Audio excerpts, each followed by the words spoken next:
Hey, everybody. Welcome to what we're going to call Three Vets and a Beagle for the time being. And I don't know what else we'll call it in the future, but today I have with me Jared from AT2 Productions, and I also have Logical Troglodyte. Gentlemen, how are you doing today? Wow, I was actually doing pretty good until you accused me of being a gentleman. It's like, have you met me? I meant gentleman in the loosest terms that a sailor can mean. You're a good proper shipmate. That's what it is. Well, let's see. Will the chat update and push my thing out of the way if somebody chats really quick? Let's see. Hello. Who knows? We'll give it an experiment. Yep, it slowly does it, but you know, it's all good. It's been a while since I've live streamed with a chat and everything, so I kind of got to get used to everything, you know? Wait, you mean we're not putting this out to Twitch? Nope, we did that to start the stream. Oh, hold on, I got to take this. I'll be right back, guys. Okay, hey, just like we were in the Navy again, standing by to stand by. And just to make sure that Jay has got everything, all of the chords going tab A and slot B, anybody in the live chat, give me a thumbs up so that I know you can hear me and I know you were here. Yeah, it's always good to know whether or not we're actually being heard because sometimes when you're out of practice, it takes a little bit to get back into the swing of these things. Yeah. So Facty just bounced in. I see Nikki Daly over there. Hi, Nikki. Demonic Davros. Hey, bud. Long time no see. A while back we had Karis Crane. Don't know if she's still with us. God's Auditor. Don't know if he's still with us. But if you're there, give me a wave. Hi. I know Kara said that she was going to be lurking. I have a feeling she's going to be compelled to let her presence be known a few times. That's just from the conversation that we had a couple days ago as we were finalizing the details of this. Oh, this is going to be fun. Yeah. Hey, Facty. Yeah. Doing really good, man.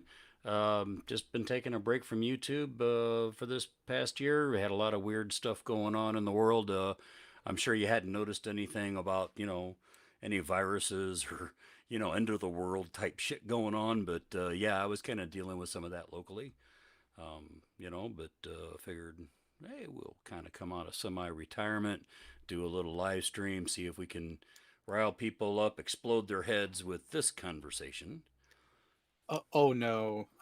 Actually, thanks to Miss Crane, I have just the video to make that latter part happen, which we just might end up going over in a future installment because it is a doozy.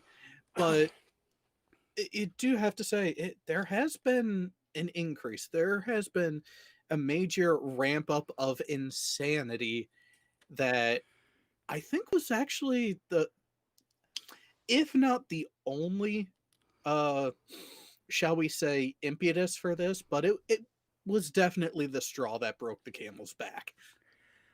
This sounds interesting. Uh, I'm not Oh, sure if I should ask for more oh or no. this is starting to sound like we got six chambers loaded and you're asking me to pull the trigger. It very much is like that. So, just to give a little background of this video, the way it came into my sphere of knowledge, Miss Crane had this video shown to her. She had quite the reaction to it. So she felt compelled to share it with a select few other people, myself being one of them. And I came up because the reaction to the first person that she showed it to was both hilarious and frustrating at the same time. That it was like, we need to see how else this person reacts to it. And both of them wanted to be there to hear my live reaction as I watched the video. Oh boy. Which video is this? Oh, one you haven't seen yet. Oh God. It's one I'm keeping in my pocket because it is directly related to what we're primarily going to be talking about tonight. That I think it deserves an entire episode to itself. Think Psy Strike's movie night political version. Oh, I would have fun Oh, with that on my channel. yeah. Let me know Oh when you no. put that out. I want to see that. Oh And no. so far, I haven't seen any thumbs up that yes, they can hear us. So, Facty, Nikki, thank you for that sentiment. We missed you guys too. Give us a thumbs up. Let us know you can hear us. Hey, Because, this is Jay how, being how? his own producer here. Yeah. So I was just gonna say, can you guys hear Jared in Logical? I Better question. Is the audio quality good enough for the audience's standards? Because we can tell that they can hear us because Facty did respond directly to you, Logical. Well, it could have been because he saw the avatar, though. Yeah. The last one though was a direct response to the answer to the question. And we got a Oh, wild surf in the chat now too. yep. Hey, doggy boy. How There we you go. doing? Good. Yeah, good to see I you too. had a feeling it was all set up properly, but I didn't want to run a test stream to mess with it just in case it didn't work. So, okay. All right. So, what are we talking about today, gentlemen? Since this is actually Logical's idea, not mine, I thought he should introduce it to everybody. Oh, yeah, I'll go ahead and take the blame. Tell you what. Okay, so I've been watching the news, obviously, just like most people, since November 3rd. And come January 6th, I went through the slow progression of, okay, I'm heckling Trump on my Twitter page. I told Babes when I first started my YouTube channel I wasn't going to get into politics, but he was being such a crybaby, I had to freaking heckle him, right? And it's like, come on, grow some fuzz on them things. And as time went on, I started getting more and more irritated by what, some of his supporters were saying, what he was saying, and I just got so angry. I had to say on my Twitter, this stuff's getting so bad, I can't even joke about it. And then come January 6th, what happened, the events of that day just made my head explode, and I was pissed. And I got on the horn with Jay, and I says, you know what, dude? I says, this is bullshit. And as a veteran, I feel like, my oath to uphold the Constitution against all enemies, foreign and domestic, still applies. I would really like to go ahead and do a live stream discussing the events of January 6th, what led up to it, the impeachment, the second impeachment of President Trump, but not only that, I also can see a broader picture because I'm an older gentleman, well, sort of gentleman, but I am older, and I've been watching politics for the better part of 40 years, and I have seen the slow evolution of, we're not going to work with you because you're the other side, and that started evolving into, mild political violence, and then it culminated in January 6th with a real insurrection, and I wish I could say it surprised me. It didn't, but it pissed me off to the point that, okay, I got to, break my promise to Babes and get this crap off my chest and really explore it with other men who are not only veterans but knowledgeable about politics and knowledgeable about the Constitution and knowledgeable about federal law. Even though we're not lawyers and we're not constitutional lawyers, we at least have a better working knowledge of those things than, I'd say at least 40% of the population of the country. So that was the whole idea. Oh, you're being kind. And just as the general disclaimer of any law channel, this is not legal advice. Do not use this as legal advice. If you need legal advice, contact your attorney in your jurisdiction. I think that covers that. Yeah, I'm not a lawyer, and I don't pretend to be a lawyer. And I don't even play one on TV. And just to make it a little bit lighthearted, because I know it can eventually get serious, I thought it deserves a slightly different intro as far as the topic goes. Shall we play? We do have a proper disclaimer for this. We do have a reminder for everyone. And I just realized you guys couldn't hear it, but it was the computer from War Games saying, "Shall we play a game?" Oh, God. Nice. Well, there is the other caveat and reminder that does need to be clearly stated for everyone. People out there know the three of us are veterans, and we even floated the idea of having Furball with us, who is still active duty Army. However, one, he's been busy, and two, he would not be able to talk about a number of the subjects that we are going to touch on, because when it comes to Department of Defense and any military branch, there are requirements. As a matter of fact, direct quote from the Chief of Naval Operations, Washington, D.C., dated July 20th, 2020, Nav Admin 213-20. This is all about active duty service members and what they can and cannot do in relation to political activities, campaignings, specifically those related with elections. And there was one segment entirely dedicated to social media use that actually has quite the text for it, which I will read verbatim. Service members enjoy broad freedom of speech and expression on social media. there are some restrictions. Let that sink in. Yes, technically, service members do have all the rights and privileges afforded by the US Constitution, confirmed by law by the nation that we live in, except when we don't. But seeing as how none of us on the panel are actually active duty anymore, that doesn't fucking matter. So we can dig in and say whatever we want about all these people running for and in elected office. So let's have some fun. Yeah, and a little, just a little admonishment to anybody listening and talking in the live chat. We're welcome to hear your opinions because everybody's opinions matters regardless what side of the political spectrum you are on or lack thereof. But be courteous, be respectful, and I will forewarn you that whether you're Democrat or Republican, I will piss you both off tonight. That sounds pretty fair. So, yeah.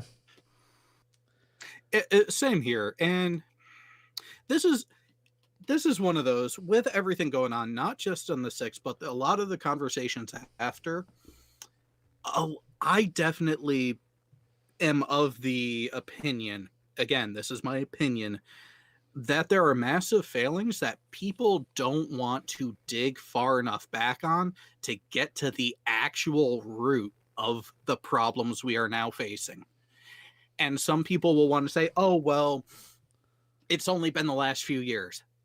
Go further back. Okay, so it's only been the last couple of presidents. Go further back. Okay, it's only been the last couple decades. Go further back. Yeah, you pretty much need to go back to at least the assassination of Kennedy. You know, if you're talking about, the this lack of parties working together and the slow evolution of political violence, that's where I saw it start to change. Well, Hold on, I got to interrupt a second here because apparently my Stream Elements doesn't want to work. Thank you, Laura, for the subscribe. It should have popped up with a nice little thing and it didn't. So, but my counter works at least. Hey, that's good. But if we want to go into the full history and analysis that way, I would even argue that we could go further back into the McCarthy and the Red Scare era, even before that. Well, yeah, you got a point there. So there has been a lot of disagreement. There has been a lot of that conflict and friction between the major political parties in the U.S. But let's bring it back to a more relatable segment of history, and let's actually narrow it down to, let's just say the last 30 years, because go back 30 years ago. It's the end of Bush 1.0. Things were not terrible. They were pretty good, pretty decent. Things seem to be okay enough. Then gets in office and you're noticing is happening. There's certain progress being made among government, and you start hearing more about arguments taking place in Congress between congressmen on different sides of the aisle. But then we hear about them out to dinner that night as if nothing happened. But a lot of people don't realize those late meetings, that's where the actual was place. That's where the actual, I'm going to rake you across the coals Congress during working hours. I'm going to give you hell. But then we're going to go out to dinner. We're going to go out, have a few drinks, and actually work through this to get to what is actually the best compromise we can both support that is in the best interest of not just our constituents, but the nation as a whole. When was the last time anyone heard about that happening? Yeah, and that's been my complaint with current political leaders, both in the House and in the Senate, is this gridlock. I'm not going to work with you because you're the other side. We even heard Mitch McConnell actually admit that the reason there were so many federal judges' seats left open when Obama left office was because he obstructed. You know, and that's bullshit. That's not loyal opposition. That's obstructionism. And what one of the things I was talking about with Jared and Jay, uh, on a phone call before this stream, was what is loyal opposition. Well, loyal opposition is supposed to be, okay, my party doesn't have a majority in the House or the Senate, but I'm going to work with you provided you are providing for the common good as it's stated in the Constitution. And where I think you're straying from that, I will oppose you and I will bring it to your attention and I will bring it to my constituents' attention, and they will make their voices heard at that point. That's the way it's supposed to work. But what we have is this total obstructionism of I can only get things done as president if I've got a majority in the House and the Senate, but the next guy that comes in just rips it all away. And we're just left with this confusion of, what the hell's going to happen tomorrow. And up until, Trump got elected, so many people had just thrown up their hands in disgust and just said, fuck it, I can't even listen to you assholes anymore. And they would go to work and they'd feed their kids and they'd do their daily life and pretty much just ignore Washington. And that's not the way it's supposed to work, And those of us who were paying attention, we were getting increasingly frustrated, upset, disillusioned, pissed off at what we were getting out of the grander body of governance that is supposed to be Congress as a whole. Both sides, the House and the Senate, they are supposed to be our voices actually getting stuff done, actually doing what is in the best interest. And I don't know about either of you, but my trust in them actually doing that job is it completely dead, but it's on life support. And yeah, definitely. It's on a respirator and it's got transfusions going on, and the pulse is real slow for me where that's concerned. And I wish I could say I was hopeful for the next 4 years. I'm not. I hope he can do what he says about bringing people together, but remains to be seen. He's got a hard road to hoe, and I'm not sure if any one person can do it anymore. Things have gotten so bad. It's kind of like when I did couples therapy in the office. I would have to tell them that, look, even with couple therapy, the potential outcome for y'all getting divorced is about 80-85%, and I need you to understand that. And the reason that is because when people come in for couples counseling, they are so gridlocked about what is happening in their relationship that they can't see past their own nose. All they know is what I want and what I need and what you're not giving me. And that's what we got going on in Washington. They need a whole battalion of couples counselors to sit down with Republicans and Democrats and say, all right, kiddos, what seems to be the problem here? yeah, some people initially didn't like my stance and my view on this, but I wonder how many more people, if they actually read Heinlein's book, Starship Troopers, how many of them would actually start to see, maybe there's a point there. Yeah, Oh, you mean the I've been whole saying that service for years, guarantees? dude. And as much as I enjoyed the movie as an action movie, it did not do that system of government justice. He tried to portray it as a fascist style authoritarian government, and that is not what Heinlein envisioned. So, Jared, what you're saying is that service should guarantee citizenship? Yes. I that is actually something that I have said for many years at this point, that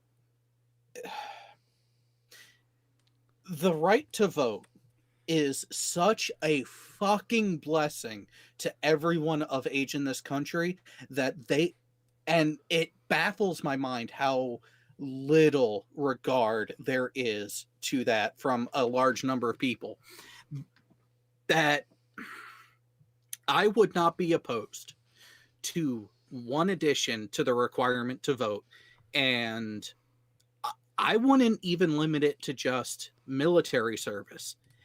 Any sort of civilian, civilian service, government service, anything that you do where you are the last consideration for what you are doing.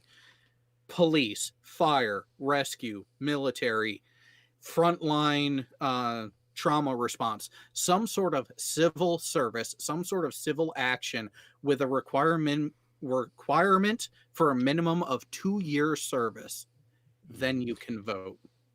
And there's another complaint I've been having about our country as a whole, away from the halls of Washington, is how we've evolved from being civic minded in the way we were when I was being raised in the 60s and 70s, to this, it's all about me and I'm getting mine and fuck you if you can't, not my problem, you know. And to a certain extent, social media has exacerbated that quite a lot. Instead of being a format for an exchange of ideas, jokes, puppy videos, whatever, it's become this platform about what I believe and what I want. And if you're going to dissent with me, I'm going to just troll you until you give up because I don't have an argument to really support my stance, you know. And that just Well, gripes me. to really reiterate that, are you guys familiar with the balloon experiment that was done? I think it was about, oh god, it was 15 years ago now. Shit. It was right around 2005. A it was actually a psychologist who ran the experiment. 250 people. Each person wrote their name on an inflated balloon. Just regular human breath, not helium. So all the balloons stayed at relative ground level. Everyone put their name on a balloon. All of the balloons were put into one room, and the entire group was told, go in and find the balloon with your name. And it took them hours before Yeah, I they remember finally that. said, okay, stop. And maybe 20% of the people had gotten their balloons. Next day they come in, same balloons, people, same names, everything. It's like, okay, now go in, find the person that goes with the balloon that you have in your hand. And within 90 minutes, everyone had their balloon. Yeah. It just goes to show how much we can do, not just within this nation, but as a species when we actually work for each other instead of for ourselves. Exactly. And Techatron, he just brought up, he or she just brought up a point that I wanted to make during this show. You know, when we were talking about, you know, where is the blame to be assigned for the events of January 6th? And of course, it's easy to blame Trump and, you know, Uh, how he inflamed the crowd and all that kind of stuff. But part of my contention is that not only are the politicians and their polarizing speeches to blame, but part of it is, you know, our educational institutions. You know, that a well educated, well informed electorate is what is required for smooth functioning of a democratic republic. And our educational institutions have been failing miserably for at least 30 years. We've moved away from in education with the, you know, excel to excellence. And if you can't, that's okay. There's still a place for you. You might not be able to go to college, but you can go to tech schools, and that's okay. But they've moved from that expectation of excellence to this accepting mediocrity in the name of equality, and that has certainly dumbed down what's going on. I mean, when I was teaching in the undergraduate level at a junior college, I was getting first year students who couldn't do any of the work that I expected them to do in my class. I had to spend a good 6 months to a year bringing them up to speed before they can even do the work that was expected in my classes. Yeah. And to the beginning there, you hit it. Part of my view of the educational system is there's been an over stressing of the collegiate education when, guess what? Not everyone can hack it, and skilled labor is something we still need as a nation. Do not discount the effectiveness and the utility of a trade school. I mean, hell, there are linemen, there are actual installation electricians that make bank. Oh yeah. Oh yeah. No college degree. I couldn't go to college, straight out of high school. Well, I kind of did, but I had to work full time to do it because I came from a lower middle class family that had four kids that were real close together. And of course, my older brother, being the firstborn, he was going to get the free college education that dad was paying for. And the rest of us were kind of on our own. And I realized that working full time, I couldn't keep my grades up to the level that I expected of myself. So I joined the Navy, and I paid into my GI Bill. But by the time I got out of the Navy, I was married, I had a couple of kids. I had to put food on the table. I could not devote the time to go to college, in the way I wanted to go to college. Couldn't go to college until I was 40 years old, when my kids were grown and starting to have kids of their own. So my first job out of the Navy was utilities lineman, which I went to their trade school that they provided, to bring me up to speed so I can do that job. Then from there, I moved to long haul truck driver, heavy haul type stuff. And then when I couldn't do that job anymore, and now I'm 40 years old, now I'm going to go back to college. That was my evolution. So, that brings me to a point that a lot of it's kind of getting off topic of the events of January 6th. But, am I in favor of socializing our educational system? Absolutely, with certain caveats. If you properly prepare yourself in grade school and high school and you make the grades, then yes, we'll pay for your college education, because why should our next Einstein be denied that college education just because he's possibly from a ghetto or from a lower middle class family like I was? But if you don't prepare yourself, I'm sorry, there's still trade school for you, and I respect trade. Been there, done that myself. Because I'm not a plumber. I can't fix my own plumbing. I'm not an HVAC worker. I can't fix my own air conditioner or furnace. We need those guys. I respect my garbage collectors because he's doing a job I don't want to do. And he's making decent money doing it to support his kids. And without him, my backyard would look like crap.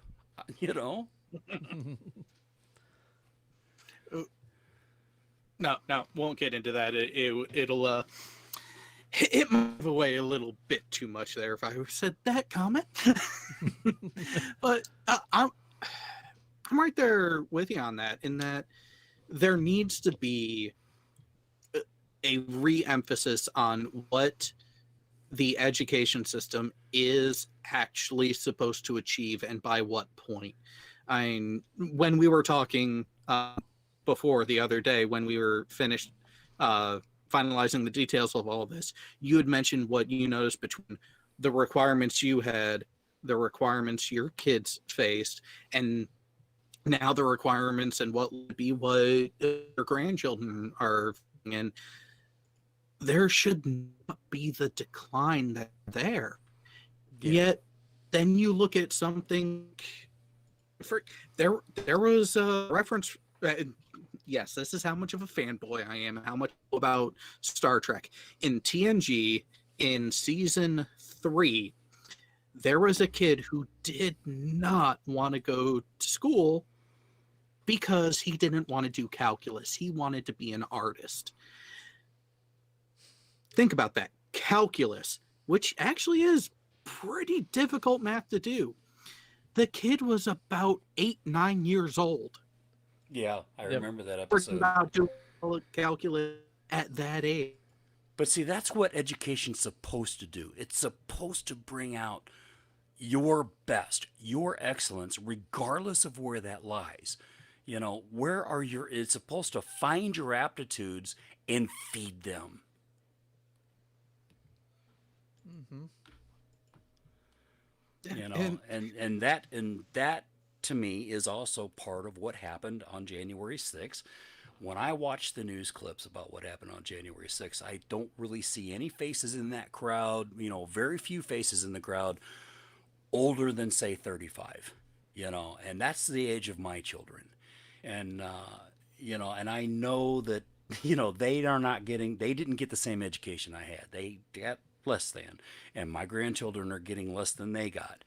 And you know, which is why, since we dumb that down in favor of mediocrity and equality instead of excelling to your aptitudes, that's why we have, you know, a generation of people who don't know how to find out what's really going on when somebody starts spouting conspiracy theories.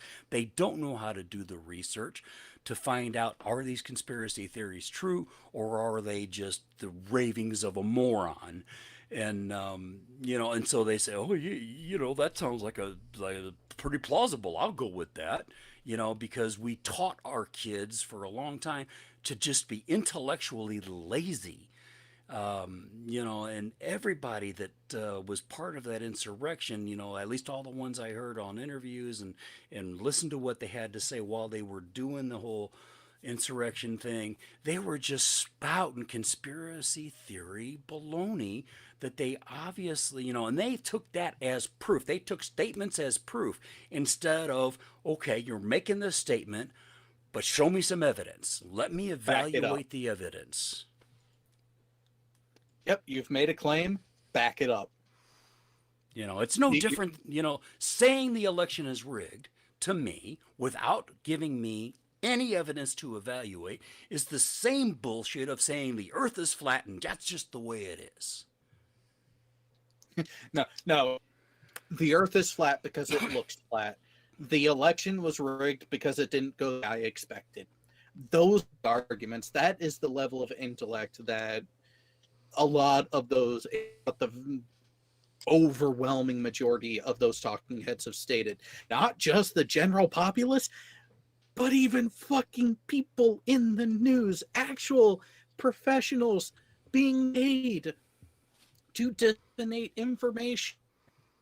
What? Whether they agreed with it or not, because in the name of ratings and paycheck, you know, this whole idea of giving our news anchors, and news anchors are leaders whether they want to admit it or not, but just giving them a base salary and then giving them incentive pay for viewers by the advertisers is why we have sensationalism in the news instead of fact-based news reporting.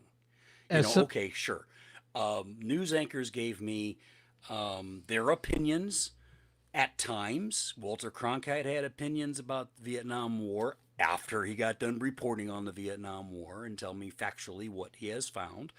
And then I could take his opinion or not based on my evaluation of the evidence. Marrow did the same thing with McCarthy. You know, reported it, gave me the evidence to evaluate, and then gave me his opinion to take or leave as I see fit based on my evaluation of the evidence. But now we have this, you know, incentive to sensationalize the news for my paycheck. And so not only going to tell me sort of what's happening, but you're going to, you know, chop it up to make it look like the way you want to make it look, and then tell me how to think and feel about it. And that's horseshit. Oh, so you mean that the mainstream media is pretty much Unirock on steroids? Yeah, pretty much. Okay. And I mean, certain channels are a lot worse about it than others. Oh yeah. You know, OAN and Fox, you know, they have gone pure conspiracy theory. You know, I watch them all so that I can get a more balanced view and evaluate evidences as they give it to me and make up my own mind. But, you know, and I even read Politico. Politico, yeah, is a little bit left leaning, but they're less left leaning than everybody else. They're more centrist, you know. So I'll start at Politico and I'll branch left and right out from there until I end up on OAN and CNN, you know, But when you do which to that, though, me are, you actually get a bigger picture of what the narrative truly is, because the both sides, regardless of whether you want to admit it or not, both sides have some kernel of truth that plays into the bigger yes, they story. do. And a lot of people, when you say, "I heard on CNN," they dismiss it out of hand, or "I heard it on Fox or OAN," you know, all that. It You have to be willing to hear the opposing side of your opinion, your beliefs, just so that way you can understand the full scope of the picture of what the story is or what the narrative is. And of Oh, course, then in exactly. order to do that, you have to be slightly civic minded enough to say, I care enough about my country to vote intelligently, so I need more information. I'm like Johnny Five on that old movie. Input. Need input. Well, Great it reference. doesn't have to go that far. Just be just be honest with yourself enough to realize when an area is being told, you are hearing it from one side. There's another side to the story. Truth, the between. You are going to get to the actual objective facts of what took place and what motivations were until you actually evaluate all of the source material or as close to all of the source material as you can get. You're If you're only going at it from one side, you're only going with the voices that make you feel happy, warm, fuzzy because they're telling what to hear, you're doing it wrong. Hmm. Oh, yeah. I can't tell you the number of OAN and CNN and Fox News viewers that's the only channel they watch accuse me of confirmation bias. It's like, motherfucker, you had better pull that out of your rear and open up your brain because I'm the wrong person to accuse of that if you want to get into a real intelligent debate.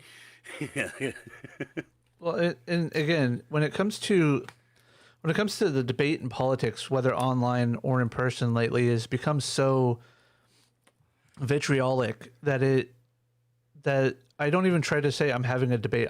I tell people I want to have a discussion. I want to discuss this, Correct. and I can be wrong, and I am willing to acknowledge when I am wrong. As Logical will try to point out later today, because I saw that message that you posted in our group chat. But unlike most people that I try to have these conversations with, I'm willing to accept that I may be wrong about information that I have or my perceived receiving of said information. So, hmm Yeah, and during our phone calls prior to this show, you and I have disagreed.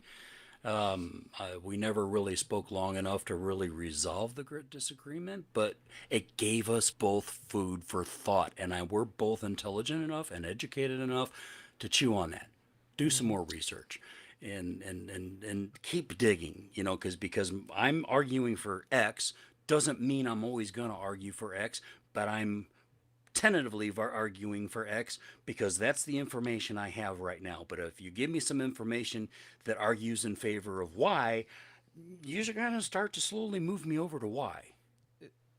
exactly, and that's the way the conversation should go. And by the way, Jared, I think you were wrong about the Star Trek Next Generation episode. It was season 1 when the bow breaks when the kids get abducted. That's when That's yeah, because the kid has the argument with his dad in front of Riker. And yeah. then they get kidnapped down on the planet where they're like, "Oh, we'll help you become an artist, no problem." Uh, Yeah, that's the one where he was carving that dolphin. Yeah. Okay, so we've kind of discussed, you know, who's at fault for January 6th insurrection. Part of it's the educational system for, you know, over a long period of time. Part of it is news reporting. Part of it is the news consumers who are being closed minded and not branching out as we've discussed and watching all sides of the issue and looking at some of the more centrist things to get a more balanced view and evaluate. They just take what's said, okay, because we're intellectually lazy at times now, well, for the most part. But, and here's where I'm going to torque off a lot of people because I can see both sides of an argument. Trump's inflammatory speech prior to the insurrection, and I still say it's very inflammatory. That was the match that just blew up the keg, but the keg was already being built because we had years of other politicians on both sides that were advocating political violence. I'll remind you, like when Trump first got elected and certain Democrats were torqued off about it, what was that? Maxine Waters was saying, if you see his cabinet in the restaurant or in the grocery store and you create a crowd and you push back and you let them know they're not welcome here, that's political violence. And in my opinion, she should have been censored by Congress and potentially ejected from Congress right then and there. But because we normalized that, then the cult building that Trump was engaged in for the last 4.5, 5 years, culminating in his speech of January 6th, became more normal. Since we didn't head it off at the pass when it really first became very inflammatory, we set him up. We set up his stage to say, go ahead. Well, it was set up for him by that, but I would say that part of rhetoric was massively accepted as being okay if you had the correct party affiliation. Mm-hmm. And it's a huge problem. But that You should never robot be a it pretty thing. bad there, There Jared. is no Correct. correct party affiliation. And that idea of correct party affiliation, that takes away from our democratic republic, and that starts to get us into some authoritarianism. That's a piece of the puzzle that got us to what happened, is that you have that groundwork, you have that progression, you have that path that, yeah, it built the stage, it put everything there, it set up everything for to happen. And then between what me was saying, between what the politicians were saying, Trump especially over the last few months, and then the people themselves, it lit off. It was absolutely. Okay, God's auditor, really quick. If Trump had said what Maxine Waters had said about anybody in Obama's candidate, whether he was elected or not at the time, do you really think people would have been okay with that?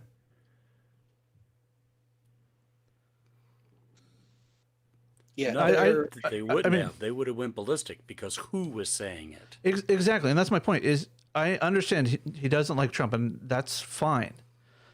But when you're sitting here complaining about the actions of one group or one party or even one bad actor, you have to look at how the other side is acting as well. Mm-hmm. And if you can't acknowledge that that is also just as equally bad, then we have to. We have to. That was the whole. Go ahead. Yeah, go ahead. I keep cutting you off. It's all right. Go ahead.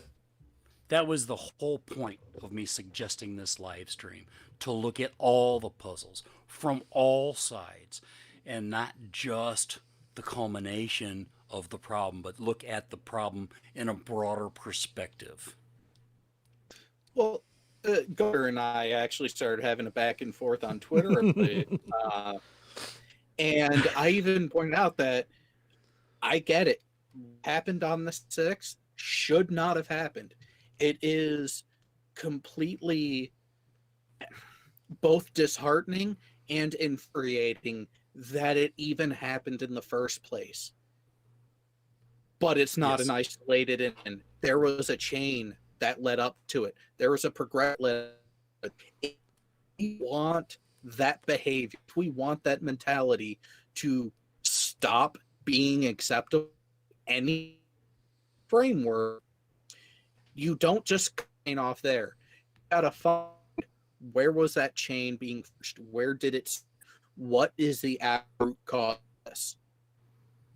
Yeah, address it. Yeah, immediate repercussions for the people who fucked up is required, but ignore what led up to it that laid the groundwork to make it possible. And we as voters have to accept some of the blame because let's face it, we as a nation, not just as a Republican Party, but as a nation, elected Donald Trump. And I understand what led up to him being elected. I understand why he was elected. You know, a lot of it was the whole gridlock, the partisan gridlock in the House and in the Senate. Just more of the same bullshit, same song, different tune. The whole idea of what I call legalized bribery and the special interest lobbying and that kind of shit. And so, you know, as a whole, our nation wanted something different. And he was the only something different. Night, Laura. But sorry, I'm sorry? Turquoise Laura had to leave. She's... Oh, okay. Sorry. Good night, Laura. You know, and he was the only something different. And whether you voted for Hillary or voted for Trump, as a nation, we voted him in, knowing his record in business, knowing his record for misogyny, knowing his record for narcissism, knowing all the negative things about him, people would acknowledge and say, yeah, but he's not a real politician. And Tech brings up a good point here, is that the House of Representatives tends to be radical, nothing new. The problem is over the last decade, senators have started to become radical, and then the last 4 years we've had a president that is radical. Agreed. Exactly. House of Representatives can be radical, and supposed to be in some cases, as they have very little power / voice proportionally compared to the senators and everything. And to be honest, they need to represent the people in their districts, not just one party, not just one group, but the whole community as a whole. Yeah, and that's why a lot of your legislative stuff starts in the House of Representatives, then it goes to the Senate, then if it gets through both of those, then it goes to the executive branch, then it goes to the president. And a lot of the open radicalism for the House in recent memory, I stem it back, and I could be wrong, but I stem it back to when Newt Gingrich and the Republicans got power in that midterm election under Clinton, I think it was his first year or his first term in office. When Towards they started, the end of the first. Yeah, it's when they started holding the government hostage. They started, this idea of that we don't have to have a budget. We can just do appropriations bills throughout the years. And over the years, it has radically become the norm. I don't even remember the last time we had a official budget done on time. And ironically, it was Clinton who had the last balanced budget and surplus. Yeah. And how many times since Clinton has the budget been, the whole government system held hostage because of somebody's little wish list?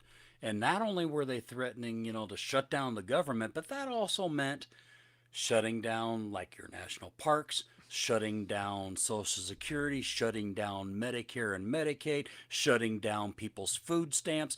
They were holding hostage the entire country, not just the halls of government. Yep. And amongst all, the one thing that has been a recurring theme and mantra for me when evaluating the actual governance of a country at the federal level is, let's just look in the past year, in the past 12 months. The bulk of that time has been faced with an not unprecedented, but in the modern economic era, an unprecedented pandemic. That there has been the need, not just want, the need for certain measures to be taken to help the general public. And I will give Congress this. They have drafted bills as aid packages for the public, for the populace. But why the fuck is foreign aid being tacked onto it? Oh God, don't get me started on that topic. That's a Yeah, whole nother one. We can do a Better whole yet. nother show on that, Jared. Better yet, why is anything other than relief the public being tacked onto a bill like that? And then they wonder why people are getting pissed off. They start to wonder why people are wanting to protest from both sides of the aisle. And then I never again, thought I it's would a ever stage. disagree. I would never thought I would ever agree with anything Donald Trump had to say.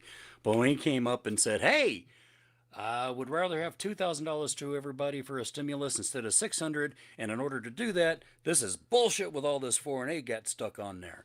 And it's like, holy shit, I agree with the man about something. Yes and no, God's auditor. It was a joint appropriations bill to basically fund the government for the next 3 to 4 months. That they did tack on the COVID relief, but they also tacked on at the same time the new rules regarding DMCA courts, the foreign aid, and a whole bunch of other stuff. When the only thing that anything that should be tacked onto a appropriations bill in a situation like this should have been the stimulus package. And no offense to anybody living in another country, but we should not be funding another country right now when we're in the middle of a pandemic where most of our tax-paying citizens either can't work or being forced not to work because they have to stay home because they're not essential services by the various state governments. Now, the only caveat I'm going to put on that, Jay, is, with the exception of, say, third world countries who are in desperate need of the COVID vaccine, totally who agree can't with afford that. to get it. I agree with that. I can get behind. If But you read, to if give you military aid or building infrastructure aid to first and second world countries, to me at this time, no. No, I agree. There's some very frivolous foreign aid bills or foreign aid spending in there that we don't need to be spending on yet. That's. I'm the type that goes even further. That honestly, do not see a reason for a majority of the foreign financial that the U.S. gives when we still have all of the fuck issues we have at home. Oh, I agree.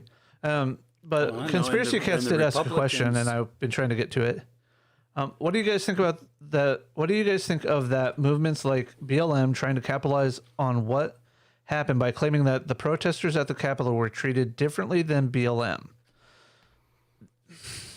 That's a dangerous answer to give, because I can't say for certain that they would be treated differently, but I can't say that they wouldn't be treated differently. It all depends on how the approach starts. Like with this, you have video out there of protesters being let into the Capitol freely by the police and the security there because they weren't actually presenting a threat. And Yeah, as long as and yeah, exactly. And as long as that maintains, I don't see where they would, even if it was BLM and actively showing that it was Antifa, I don't think there would have necessarily been an issue with them getting in and out. Now, as soon as they start getting violent and starting to break things, even out and on a perimeter, that's when I think that narrative would change, and they definitely would be treated differently. And we still had 5 people dead. Mm-hmm. So it's officers were still willing to discharge their firearms in defense of the Capitol building. And there should not have been any loss of life at all, period. To be honest, No, it should have been stayed peaceful. There wouldn't have been. Exactly, and that's the thing. I don't want to subscribe to any sort of conspiracy theories that people from opposite sides were trying to start something. That's bullshit in my opinion. But the fact that you as a group would allow these rioters to come and destroy your peaceful protests, that's where I have issue with the protesters. Well, and this is actually back to the rhetoric that's coming, the certain politicians and pundits that these people are listening to where some of them were probably there hoping that some violence would happen. Now, I didn't get into this bit when the previous conversation we had with it, but I'm of the mindset that it would not surprise me in the least if there was later on found to be some credible evidence of, be it conversation or other sort of communication, of major party leaders from both sides actually not so much a problem with the violence, because they're thinking that they can leverage it to de facto wrestle the country into a single party governance in their own favor. Oh, and conspiracy cats, I'm not saying that you were trying to say that they were treated differently, just that some people are claiming. I understand that entirely. It's with the social and civil unrest that we have in the country, especially dealing with race relations and things like that, it is easy for people to spout off that BLM or Antifa would be treated differently than these people. But we just don't know, because, to be honest, when the protests were happening this summer and they were in DC, they never got a chance to get close enough to the Capitol, so we don't know what would have happened. Well, no. And not just that. It's something to think about as well. A lot of the people who are actually trying to armchair quarterback it and make the comparison between the two, they're going with media sources. And we know how reliable and transparent they are. Yeah. Now, as far as, are they being treated differently? There can be an argument. That can be a whole debate, where law enforcement is concerned. Yeah. But they were certainly treated differently by the president himself, which is a huge thing right there. Definitely. Because, when the BLM turned into a riot, he made this stupid ass statement of, hey, when the looting starts, the shooting starts. But then after a freaking insurrection in our capital, oh, go home, we love you, bullshit. Mm-hmm. I totally agree. Having a double standard like that is just, yeah. And so, yeah, the president's word carries a huge amount of weight. And when you hold that office, you have to know how to measure your words and consider your audience. He knew, and this is where we're getting back around to his culpability in the insurrection. He knew that there was a chunk of his supporters that were in the crowd that were militia types and neo-Nazi types. And there were people in the crowd wearing January 6th, Civil War, those types of printing up hoodies and shirts that say that sort of thing doesn't happen overnight. So no, was this spontaneous? Absolutely not. There was an element in that crowd who wanted it to happen, who was expecting it to happen, and were looking for a way to spark it to happen. And when he whipped up the crowd, they saw their opportunity. I mean, they brought weapons to our Capitol. They brought zip tie type handcuffs to our Capitol. That wasn't spur of the moment bullshit. No, that was planned. That was planned, and they were looking for an excuse, and Trump gave them the excuse. Now, people are saying, well, Trump at the beginning of his speech, and yes, I listened to the whole hour and 45 minutes of it. Yeah, at the very beginning, he said, and we're going to go over there, and it's going to be a peaceful protest, and make your voices heard. But that was the last time he said that. He did not keep peppering it in there. People's attention, as we know, are only 10 to 20 minutes long. All they're going to remember is that it was stolen and you got to fight, and he was making emotional appeals, and he was no different than any cult leader like Jim Jones or any other authoritarian person like Kim Jong-un or Hitler or Obaje, and if I'm probably mispronouncing his name, in Africa, or Putin, where, they just makes an emotional appeal to whip up the crowd to get him to do what he wants. And I do believe that, he, whether he wanted it or not that to happen. I think when it did happen, he was pleased by it. And the reason I say that, and not maybe so much he wasn't thinking in terms of insurrection and destroying democracy, but he probably, I'm pretty sure he saw it as, oh, they love me. I mean, he's narcissistic tendencies enough to just take that as a sign of love. And he desperately, we've seen him over and over display that tendency where he needs that love and approval and adoration. And when he doesn't get it, he just goes ballistic. All right. So since we're bringing up that, I'm going to bring up 18 U.S. Code 2102, Section 2102, just so people understand that we are not condoning what he did. But however, there's a hard road to hoe in proving that he actually incited violence legally. Oh, certainly. There's a whole difference between my opinion about how this powder keg finally had the final spark and how to prove it legally in court. Exactly. And I'm going to specifically point here to Section B. As used in this chapter, the term to incite a riot or to organize, promote, encourage, participate in, or carry on a riot includes but is not limited to the urging or instigating of other persons to riot, but shall not be deemed to mean the mere oral or written, 1, advocacy of ideas, or 2, expression of belief, not involving advocacy of any act or acts of violence, or assertion of the rightness of or the right to commit any such act or acts. Again, that's just, you have to look at what the president has said, but that doesn't necessarily mean that his intention is there, and you have to prove that it was his intention, legally speaking, to have this happen. Yeah, there's a lot of legal precedents that talks about intent, and intent goes to what's in a man's mind, and that was really, really difficult to ferret out.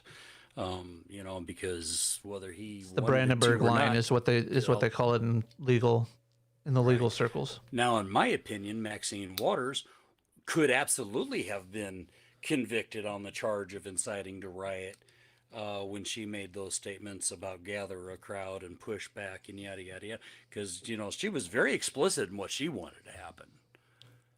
But Trump's he was a little more savvy about it. He's not an eloquent man, but he was much more savvy about it.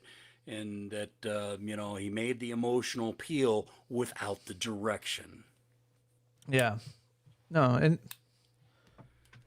and like Tech was saying, I mean, the investigation into a lot of these people isn't surprising considering they, one, had their masks off, they didn't have their faces covered.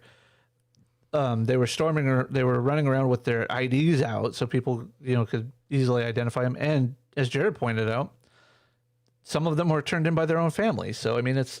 Yeah. Well, in their minds, they weren't committing a crime. In their minds, they were the patriots of 1776. Yep. And it is... And it's just that. What they don't understand is that one of the huge differences between and what Washington and his compatriots did in 1776 is that then they really thought long and hard about it. They really thought long and hard about the potential consequences for themselves, their families, for the country. They thought long and hard about what is this going to mean if we actually win? How do we develop a system of government that's going to be fair and balanced? There was a lot of long debate and consideration before they ever pulled the trigger on the revolution. You know what? And even then, they made it a point to actually be in the right before going with the actions that there was a long build up to it. It wasn't something that just happened over the span of a mere couple months. This was years in the making.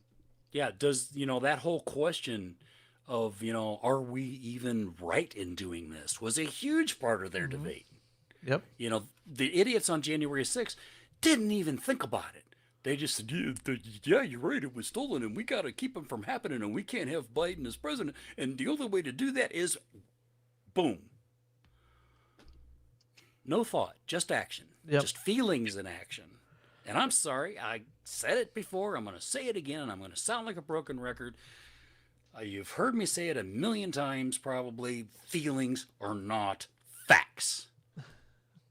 Yeah, and God's auditor's question is, what is your guys' opinion of veterans that showed up? I think there might have been a couple active duty, but I'm not 100% on that. And whether there were active duty there or not, we'll just assume that they were all veterans in this case. I think that they're trusting their own belief into what they understand the Constitution to be. We all, as veterans, have our understanding of the Constitution. Now, most of us align and agree in the way that we interpret things, but at the same time, there are things where we do differ. You know, like Logical Troglodyte and I don't agree entirely on the freedom of speech in the First Amendment, especially in dealing with tech companies. Now, I'm not an absolutist in free speech, but I am pretty far that free speech, as long as it doesn't violate the law, what I can go say out on the street should be legal to be said on, social media. But then again, I also understand that it's that they are private companies and they have their own terms of service, and that they can enforce those rules that are separate. And my freedom of speech does not extend to them. Yeah, So, that could be another 2-hour-long show right there. oh yeah, it could. I mean, there's a lot that we could all discuss here, but again, I don't think that the veterans were necessarily there to cause violence, but they were there to show their support for the protesters, and it just got violent. Tell you what, though, I'm going to disagree with you there, Jay, and that's fine. Any veteran that entered the Capitol building with a rioting crowd, to me, was just as culpable and just as guilty and just as traitorous. Oh, no. I'm not. I'm talking about the ones that showed up for the protest side of things. The ones that were allowed legally, the ones that were allowed legally to go in, I'm okay with. Showing support for the it's president. The ones who riot. That's where the issue starts. Yeah, the only thing those ones were guilty of was just, falling for conspiracy theories and maybe a lack of education to critically evaluate what they're being told, and, just lazy intellect. But when we had that 14-year Air Force veteran who was shot and killed trying to forcibly enter the Capitol, she's a whole nother animal to me. She's guilty and she's traitorous, and I'm sorry that she's dead. But at the same time, when you're going to take part in a violent action like that, there's consequences that you really should be considering before you take part. I wholly agree with you on that. Play stupid games, win stupid prizes. Yep. Now, like I said, like Tech is saying, is any veteran that's there, outside protesting, is okay. That they're fine. It's the ones that stormed the Capitol. That's where that's where the issues come in. And I think we're all in agreement on that. Yeah. So whether you're a Democrat, a Republican, or a centrist independent like me, it doesn't matter what your affiliation is as a veteran or as a private citizen, provided, if you're going to cause an insurrection, you better make sure you're right. You better make sure that damn thing was stolen, and you better make sure that our government is acting illegally and illegitimately in the same way that Washington and Adams and Jefferson evaluated all that about their government before they rose up against it. That was actually the primary talking points that took place during the first couple Continental Congresses, was the discussion of, do we declare independence, and what do we do if and when we do, and if we win? Mm-hmm. They spent a couple years discussing it before anything actually took place and that actually got everything rolling. I mean, one of the big events that kind of helped them solidify was the Boston Massacre. And guess who defended the British troops? One of the founding fathers, John Adams. And he did so not because of any loyalty to the crown, but loyalty to his profession. That, you know what, it is my job to defend people. They have nobody to defend them because nobody here in the town is going to be able to do that fairly. I'm going to do it. He took so much hell for that. I think that's part he also is a pompous, arrogant ass. But let's not Well, let his that's also personality get. why that's also why we have the presumption of innocence, and everybody deserves a defense, regardless of what they're accused of, and that why we have to, our courts and our jury system, find somebody guilty beyond a reasonable doubt. Mhm. That's can lead into a whole nother topic that we can discuss too. That's why I'm opposed to the cancel culture mentality. Is that we are so quick to judge somebody in the court of public opinion that we don't allow time for the actual courts to do their job. Sometimes there might be something wrong with the investigation. That yes, the person might get off, but it is better to allow 10 guilty men to go free than allow one innocent man to go to jail and rot. And it still happens. I mean, just look at but for some crimes, though, it's the other way around. We'd rather see 10 innocent men go to jail than to risk one guilty man getting off. But then that's a whole nother show. But yeah. I lost my train of thought. Go ahead. I mean, the only other thing I could think of is, we were talking about it, and we can always discuss it later. We're talking about the call to the Georgia Secretary of State in our production call. And yes. Oh, see now, as far as impeachment goes, it's really hard to prove intent with this inciting to insurrection. In my opinion, they should have went with that. And trying to illegally overturn an election. And yeah, I'd love to do a whole show just on that damn phone call.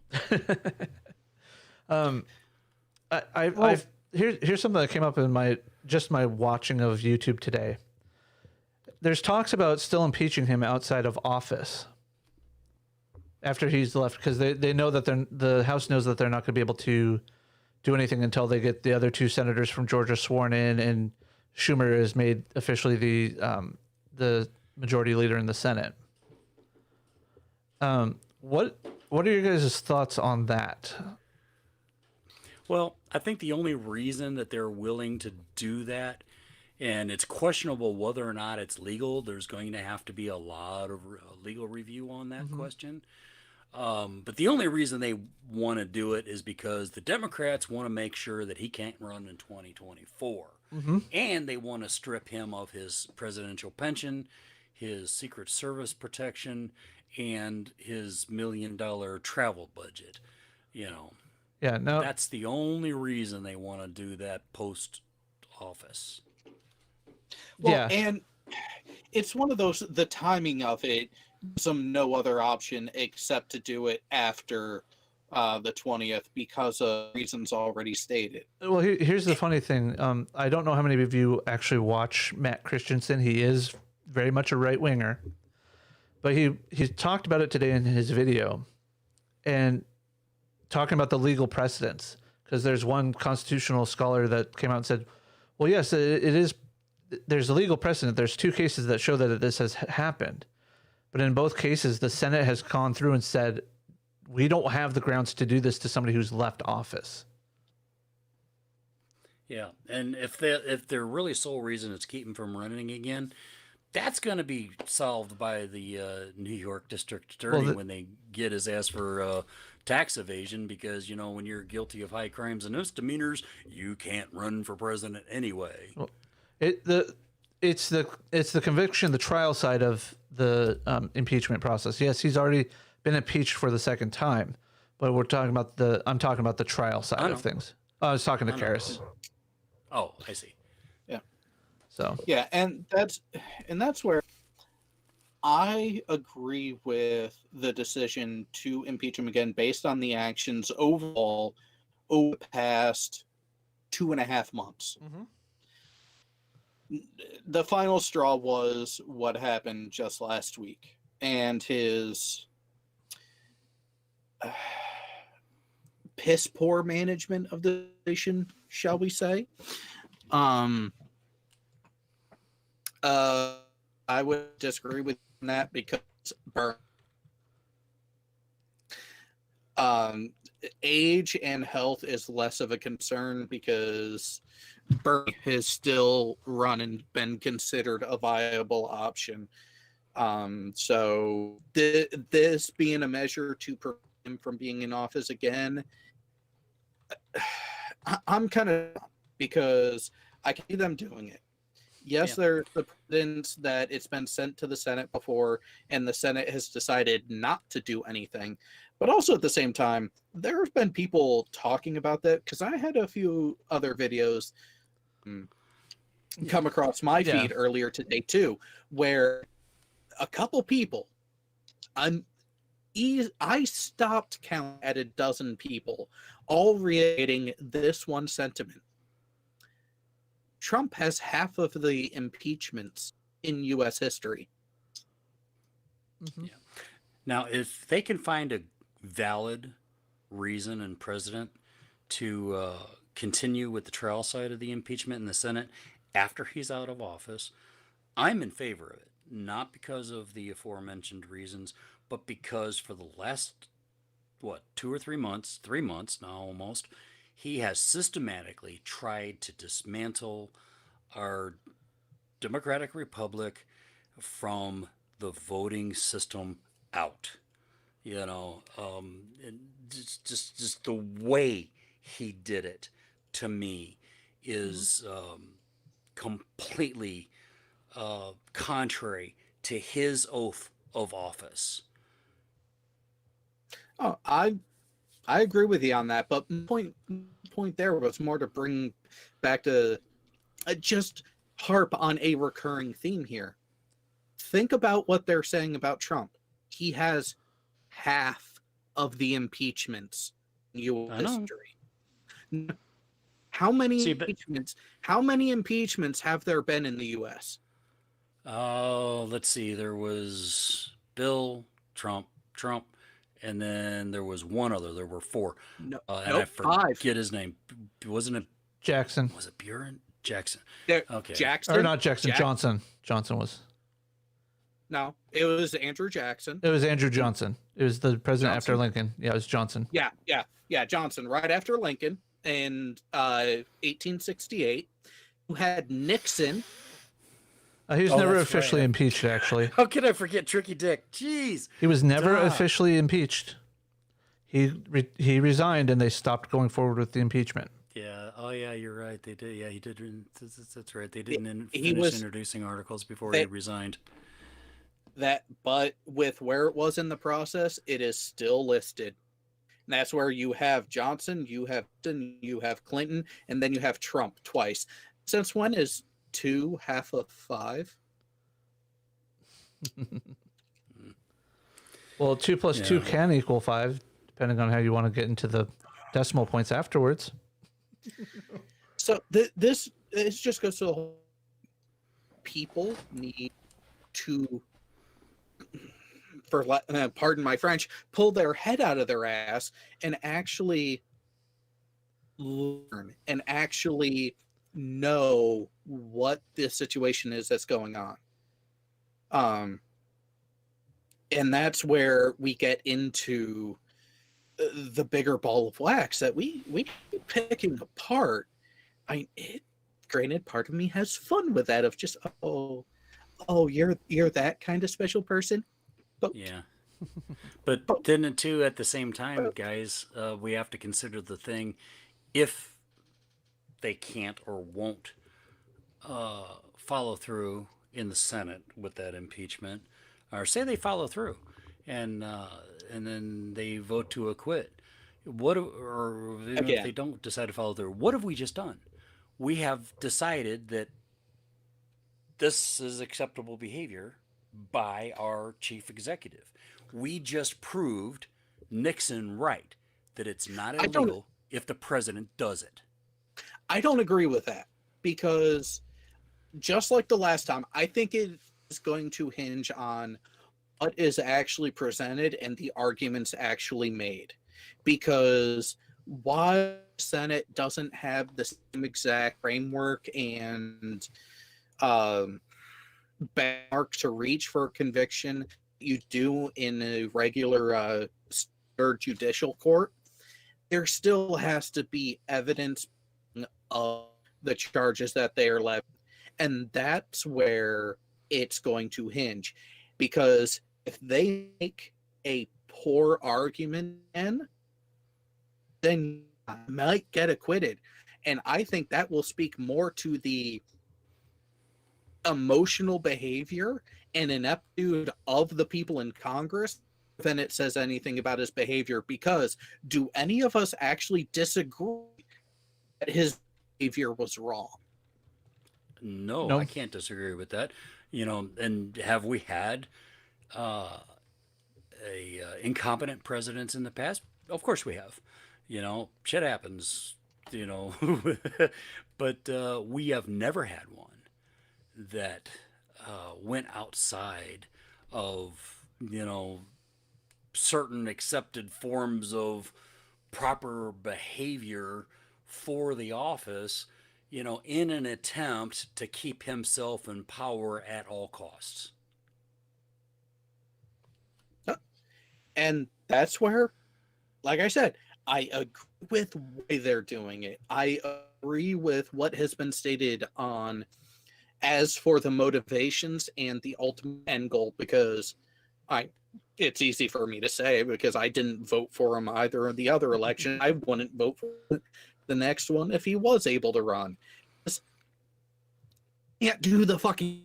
He did not meet the requirements that for someone to be in that office, which is also why I didn't vote for Biden or Clinton either. But that's a different story for a different time. You know what? He had a great campaign slogan though in 2016: "Drain the swamp."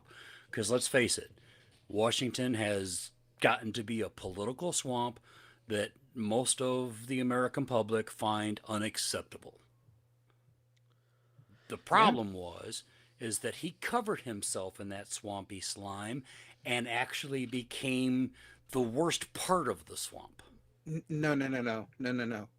The smoke machine turned off. That's what happened. The slime and the gunk was already there on. Yeah. I mean, I don't think any of us would have.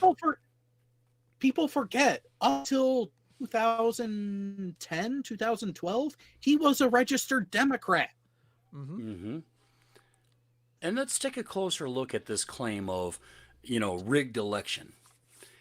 He was saying that in 2016 when it looked like he might lose because he did lose the popular vote, but he won the other, and that's kind of the way it falls sometimes. But he was already screaming rigged election before the count was even done. All right. But what a lot of people don't remember is that in 2012 he was also screaming rigged election when Obama won. Well, of course, nobody was really listening to him then because he wasn't really part of our political landscape yet. But so this screaming of rigged election because either he's losing or his guy is losing goes back at least to 2012. And the one thing I'll agree with Hillary was her little warning of, this is what he does. When he's losing or he's seeing himself under fire, it's the court system's rigged against me, the election system's rigged against me, the media's rigged against me. It's always they're rigged against me, no matter what it is. And she was absolutely right. No, and that is one thing I would have heard, because she did have enough of the appropriate positioning to have seen that, because prior to her run as for presidency 16, being the Secretary of State for Obama, what was she? She was a congressman from New York. She had to deal with business operation in that area. So that she had a history with Trump that you can tell wasn't one for long before that election took place. Yeah. Yeah, I saw something on Twitter, about a half hour before this show started that I think now is an appropriate time to bring it up. And it's funny, but it's also kind of sadly true. somebody who's obviously anti-Trump was saying that with all the House Republicans screaming it's bullshit, and it's don't bother with it, with the impeachment. They said, how did they put that? They said, maybe we need to find out from the staffers if any of them gave him a blowjob, because obviously that's worse than insurrection. Okay, that is pretty funny. And speaking of funny, though, Jared, it took 1 hour, 29 minutes, and 50 seconds to get the obligatory Dick's joke in here, by the way, from God's Auditor. Wow. Well, and it was at the same time, both in the live chat and on the panel. Wow. Yep. Wait, hang on. God's Auditor, are you feeling okay? I'm surprised he doesn't. Yeah, I was expecting that like 10 minutes in, if even that long. Exactly. And I would have called it out as soon as it came up, so. Well, okay. If you really want dick jokes, do you know why Donald Trump wears that tie that he wears? It's to hide the circumcision scar. Oh.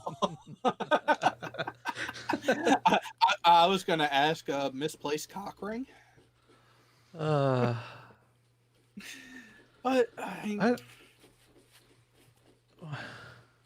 So basically, I think we can pretty much say, yeah, we all agree that the events of the 6th was bullshit. It didn't happen in isolation. It was just kind of the straw that broke the camel's back. And there were a lot of variables over a long period of time that brought that to fruition. And we only covered a very small portion of the puzzle pieces, actually. Oh, yeah. And totally just lost my train of thought. I had a thought in my head.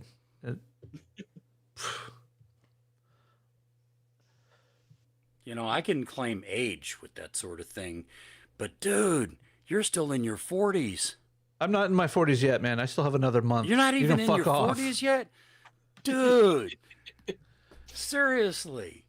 What's that Prevagen? Yeah, get yourself some Prevagen. No, it's God's Auditor making the Dick's joke. Now I'm thinking about having a great burger or a great hot dog from Dick's, and I'm starving, man. I've been sitting here, and you guys can't see it, but I've been eating the limited edition Game Day chili from Lay's. Not bad. Not quite as good as the chili cheese Fritos, but still pretty good. You better get Mrs. Brown to feed you. The last thing we want is you wasting away to nothing. I got plenty of time before I waste away to nothing. Yeah. Beat me to it. Because here in my hometown, it is windy. It is gusting up to 55 miles an hour. If you wasted away, you'd get blown away. I mean, we'd tie a rope around your waist and use you for a kite today. See, Karis, now that is something you should be speaking out loud so I can get the audio clip of that. Well, I was going to ask you how much you wanted in your mouth. But no, I could actually see us doing this again at another time. I'm not saying make it a permanent fixture or anything, but just something to do.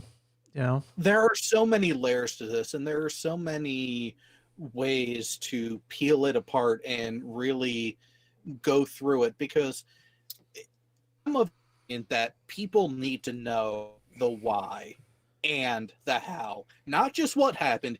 You need to know why it happened and how it happened, because if you don't, it's going to happen again, and this time it's going to be worse. And that is the thing. I have a perfect quote for that, actually. For 20 years, in my time really paying attention to politics, right before I left high school and when I started my time in the Navy and carried on through, the behaviors have just been snowballing. It's picked up pace, but it's been snowballing. And people who've known me long enough have heard me say this before. As of 5-6 years ago, I was saying this. It's going to get a hell of a lot worse before it gets better. Yeah, I agree. And some people wanted to give me shit just a year and a half ago when I said on Planner Walks that a hard reset wouldn't really be such a bad thing. We could speed up the process. Yes, it would be painful. Yes, it would be bloody, but we're headed there anyways. So why not get it done and over with? And I said it at the time more as more of a point to wake up the people in power to think of, shit, if we don't change our ways, this is going to end badly for us personally.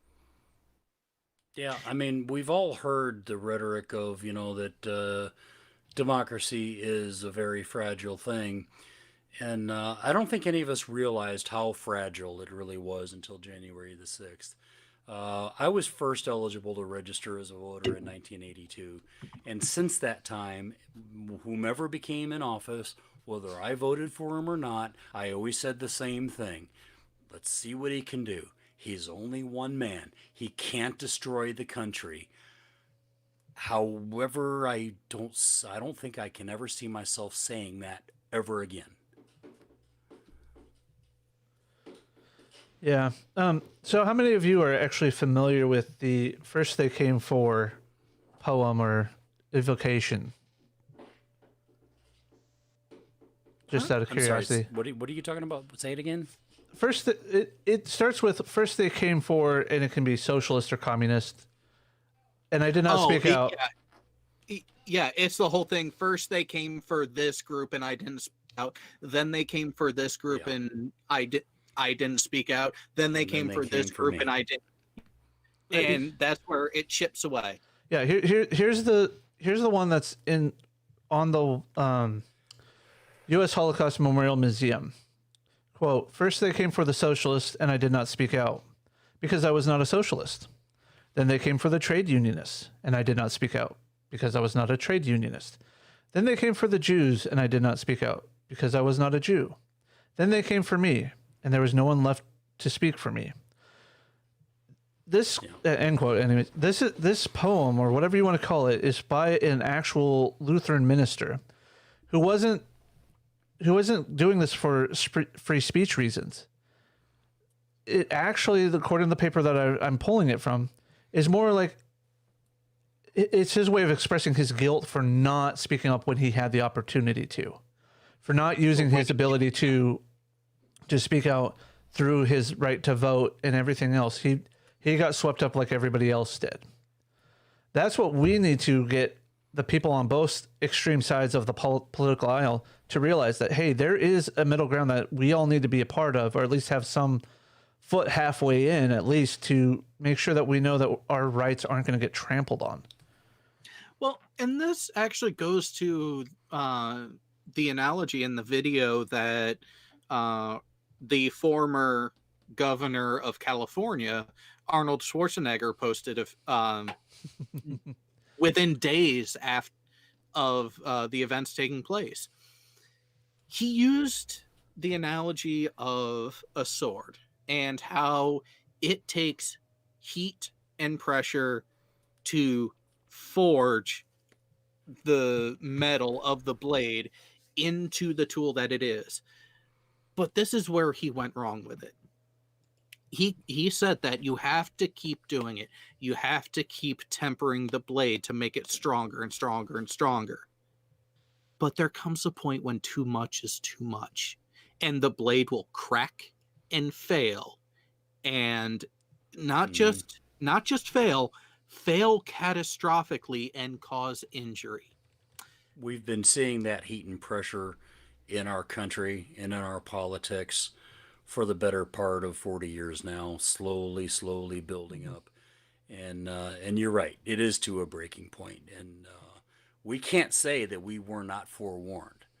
And George Washington tried to warn Adams and Jefferson way back in, I think it was 1780, that party politics is what caused a lot of the problems in the English Parliament. We don't need that here. It will destroy the country. Mm-hmm. I'm paraphrasing. I don't remember his exact words. He also repeated it. That warning. He also repeated it when he was getting ready to leave office, specifically in the 1790s. Damn it! Now you're getting Hamilton songs stuck in my head. Stop it. Great play, great musical, but damn, those songs can be too catchy. But and Karis is right. We can't even agree that certain groups of people should have certain rights. The problem that I see with that is every few years we come up with different, and this is a topic for another thing, and I'm probably going to get hate for it, but we come up with basically, I want to be a special snowflake, for lack of a better phrase here. You must treat me differently, and I need to have special rights. I need to be treated more special than others. And it's not everybody that is in those groups that feels that way. But it's a vocal group that it gets traction. Exactly, and it's the squeaky wheel gets the grease. But the problem is if we're changing that dynamic so much, we need to figure out a way that we can address it when it comes up. That hey, this is a new mental condition, whatever the issue is. We need to come up with a way of addressing it without it being a social attack on everybody, Right. for not. That's something I was thinking about the other night that I wasn't sure if I should bring up in this stream or not, or even in public or not. But since you opened the can of worms, the Constitution says that all men are created equal. And in men, you can read people. And I don't care what your qualifier is, whether it's white, black, Hispanic, Asian, LGBT, disabled physically or mentally, immigrant, nationalized citizen, natural born citizen, whatever your qualifier is, I do not care, because all people are created equal. And the only time I'm going to care about whatever a specific qualifier is if that particular person or group of persons are being denied the basic rights of life, liberty, the pursuit of happiness, free speech, the practice of their religion or not, and equal protection under the law. Okay, now I get that. And I understand where you guys are coming from, Karis and God's Auditor. But think about it this way. There are people within those groups that want to restrict the rights that certain other people have. Example, they want Harvard to restrict the amount of Asians and white people that are allowed in, and that they need to promote more people of color. Why is that acceptable behavior?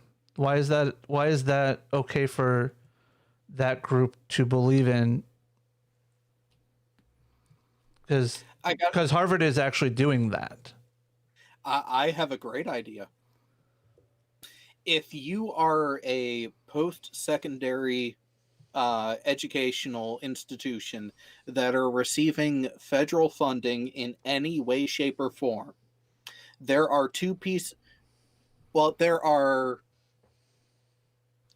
certain criteria that are not given to the admissions board. Gender, ethnicity, name. Do not give them any of that information. Let everything else be given to them for them to make their decisions on. Yeah, it should be a semi-blind selection process based on your scores. But God's Auditor, that's my point, is that the vocal supremacists in these groups are the ones that are trying to dictate policy to the rest of us. We all agree, I'm almost 100% certain, we all agree that white supremacy is bad and that basis for any policy based on race is a bad thing. Agreed? Yet we constantly see in the educational system now, and it's starting to branch out into jobs and everything else, that there has to be a certain amount of X, Y, and Z added. Otherwise, you're racist or you're phobist or whatever.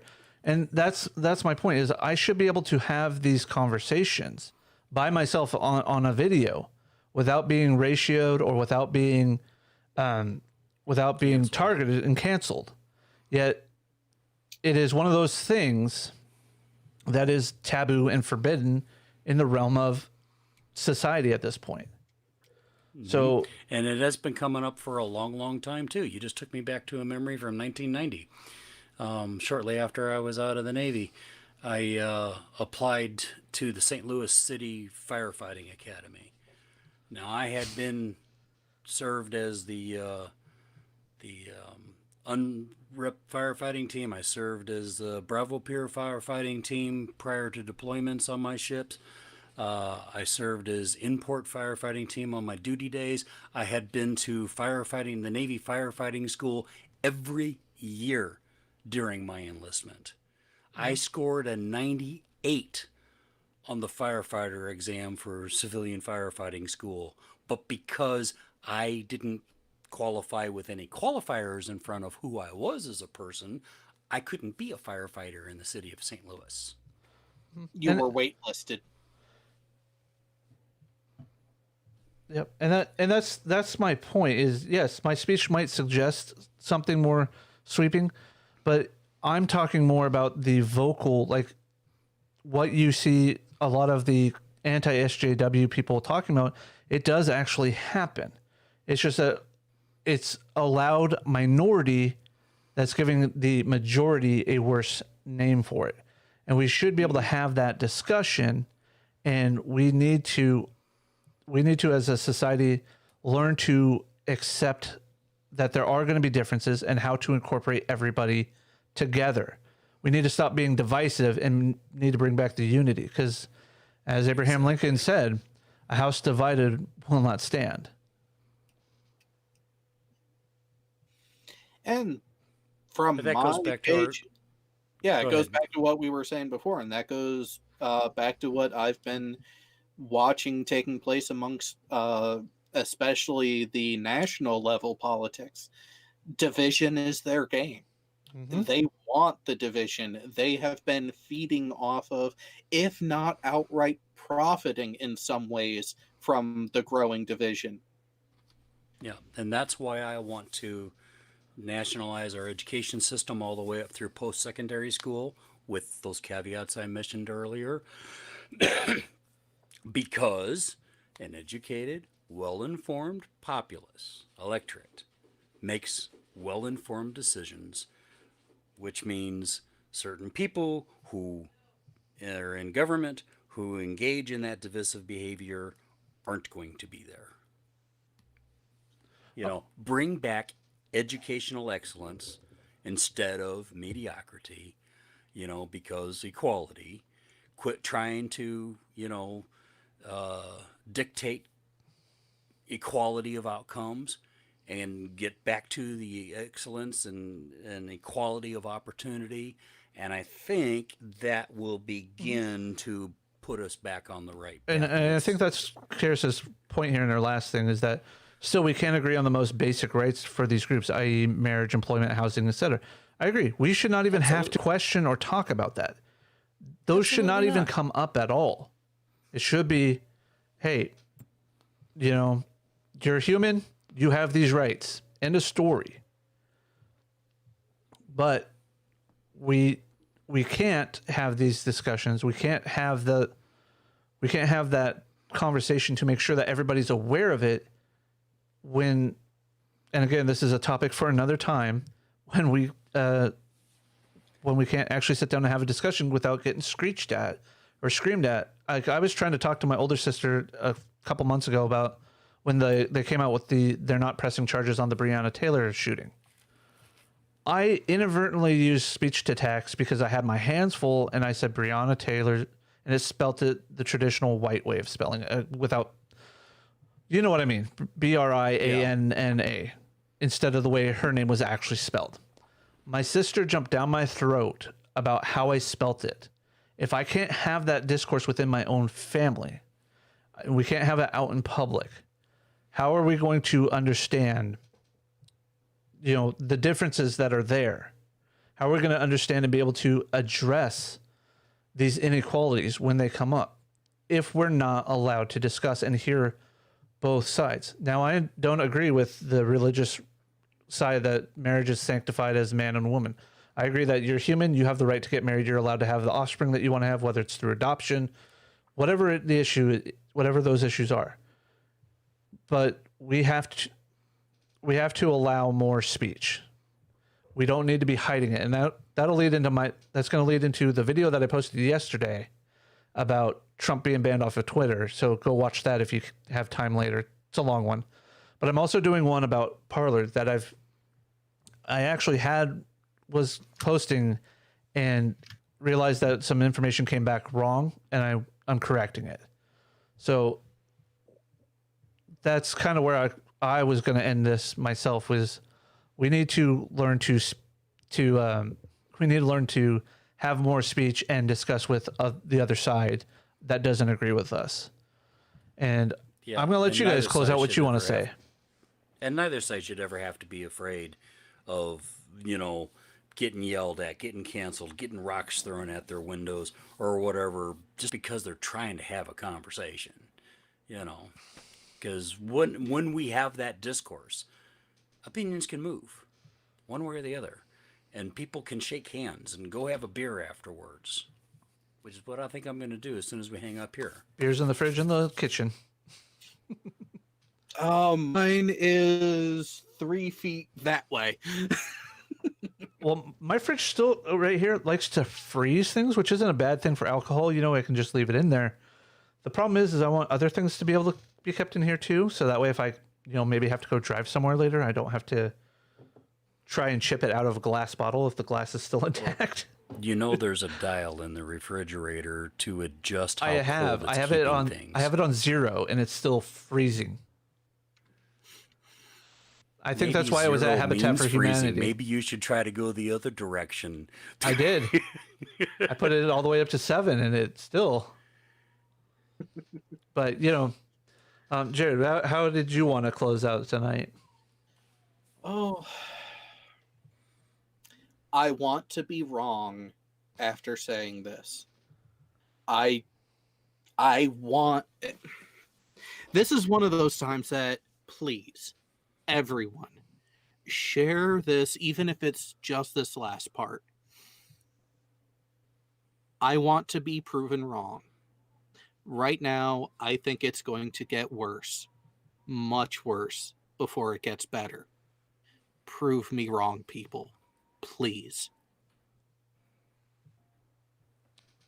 And with that, I'm going to mute the other two, and we are going to move over and close out the day. So I want to thank Jared and Logical for doing this with me. And again, it's all Logical's idea that we did this. So the kudos go to him.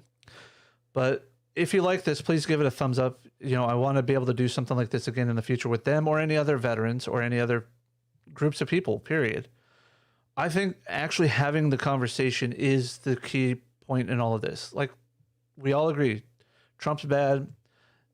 What happened on the 6th was bad, and that there needs to be some sort of resolution to it. But the problem is the two sides that we need to get the resolution from aren't going to come together anytime soon. So with that, I'm not planning on posting anything else for the next month other than that Parler video, because I'm trying to figure out where I'm going with my brand and stuff. So thank you all.